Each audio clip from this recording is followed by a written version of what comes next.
9번 행정절차법상 행정절차에 대한 설명으로 옳은 것은 1번 행정청은 행정입법안에 관하여 공청회를 마친 후 입법할 때까지 새로운 사정이 발견되어 공청회를 다시 개최할 필요가 있다고 인정할 때에는 공청회를 다시 개최하여야 한다. 이거 처음 본 선지였어요. 뭘 물어보겠어요? 공청회를 다시 개최해야 한다랑 할 수 있다. 이걸 물어보겠죠. 처음 보는 선지였지만 틀렸다고 표시를 했었어요. 왜냐하면 공청회는 입법을 하기 전에 의견을 수렴하는 거잖아요.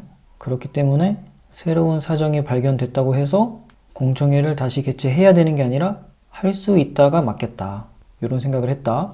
문제 풀 때는 이렇게 물음표 X 표시하고 빠르게 다음 선지로 넘어가는 거예요.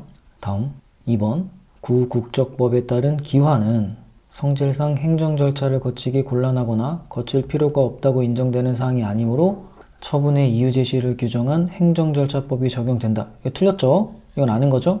기화는 행정절차법 적용되지 않죠. 다음 3번 국가에 대해 행정처분을 할 때도 사전 통지, 의견 청취, 이유 제시와 관련한 행정절차법이 그대로 적용된다고 보아야 한다. 이것도 모르는 선지였어요. 하지만 요거는 옳다는 생각이 들었어요. 왜냐하면 국가에 대해 행정처분을 하더라도 이 처분서를 받는 사람은 어느 부처의 공무원이겠죠.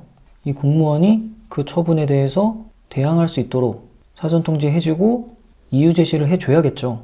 이런 생각이 들어서 일단 옳다는 표시를 하고 넘어갔다. 다음 4번 다수의 당사자 등에 선정된 대표자가 있는 경우에는 당사자 등은 직접 또는 대표자를 통하여 행정절차에 관한 행위를 할 수 있다. 요거는 확실히 틀렸죠. 요거는 우리가 아는 거. 대표자가 있는 경우에는 대표자를 통해서만 행정절차에 관한 행위를 할 수 있어요. 당사자 등이 직접 할 수 없다. 그러면 옳은 거 찾는 거니까 일단 2번, 4번은 확실히 아니고 1번, 3번 중에 답이 있겠네.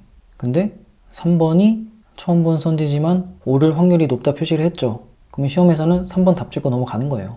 제가 그래서 물음표 한 다음에 동그라미 X 표시를 하는 거예요. 문제 풀 때 이렇게 하려고. 실제로도 답은 3번이었다. 국가에 대해 행정처분을 할 때도 사전통지, 의견 청취, 이유 제시와 관련한 행정절차법이 그대로 적용됩니다. 맞다. 그리고 1번 보면 공청회를 마친 후 새로운 사정이 발견되어 공청회를 다시 개최할 필요가 있다고 인정되더라도 공청회를 다시 개최할 수 있는 거지 해야 한다는 아니다. 생각해보면 이게 상식적이에요. 새로운 사정이 발견되면 공청회 하자. 또 다른 사정 발견됐다 공청회 하자. 이러면 공청회가 끝도 없이 반복되겠죠.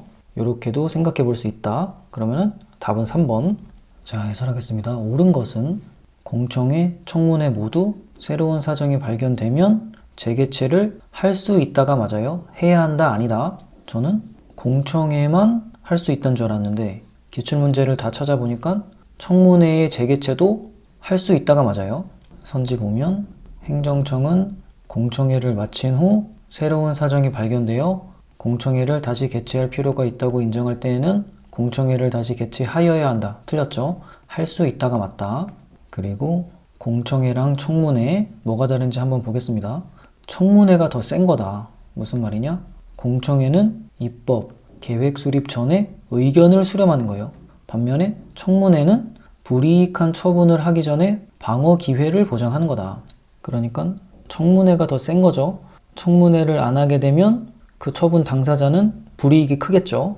그리고 공청회는 언제 실시하냐? 법령이 정한 경우 당연히 해야 되고 행정청이 의견 수렴이 필요하다고 인정하는 경우 이럴 때 해야 되고 당사자의 요구가 있는 경우 몇 명이 요구했을 때 대통령령이 정하는 수 이상의 당사자가 요구했을 때는 공청회를 실시해야 된다. 여기 있는 거는 다 해야 되는 것들이고 청문회도 마찬가지로 법령에서 정한 경우 해야 되고 행정청이 청문회가 필요하다고 인정하는 경우 해야 되고 인허가의 취소나 신분의 박탈이나 조합 설립 취소 처분을 할 때는 청문회를 실시해야 된다. 그런데 선지에서는 공청회를 실시해야 된다 이렇게 나오기도 하지만 행정청이 의견 수렴이 필요하다고 인정되는 경우에 공청회를 실시한다 이렇게 나오기도 해요. 실시한다. 이것도 맞는 거다. 그리고 청문회는 좀 이해가 되죠. 불이익한 처분을 할 때 인허가의 취소나 신분 박탈, 조합 설립 취소를 할 때 하는데 공청회의 예시가 머릿속에 잘 안 떠오르죠. 예를 들면 도시 기본 계획을 수립하거나 환경 영향 평가 시 주민 의견을 수렴할 때 공청회를 하고 1번 선지처럼 행정 입법안에 관한 의견을 수렴할 때 공청회를 한다. 이러면 좀 머릿속에 들어오죠? 자, 다음 2번 기화는 행정절차법 적용되지 않는다. 선지 보면 국적법에 따른 기화는 처분의 이유 제시를 규정한 행정절차법이 적용된다. 틀렸죠? 적용되지 않는다. 다음 3번 국가에게 행정처분을 할 때도 행정절차법이 적용된다. 사전통지, 의견 청취해야 되는 거죠. 국가에 대해 행정처분을 할 때도 사전통지, 의견 청취, 이유 제시와 관련한 행정절차법이 그대로 적용된다고 보아야 한다. 맞죠? 이것도 생각해보면 상식적이죠. 다음 4번 대표자는 군무원 9급에서 나왔었는데 만약에 대표자를 뽑았다면 대표자만이 행정행위가 가능하다. 대표자는 모든 행정행위를 할 수 있다. 다만 행정 절차를 끝맺는 행위는 당사자의 동의가 필요하다. 이거 상식적이죠.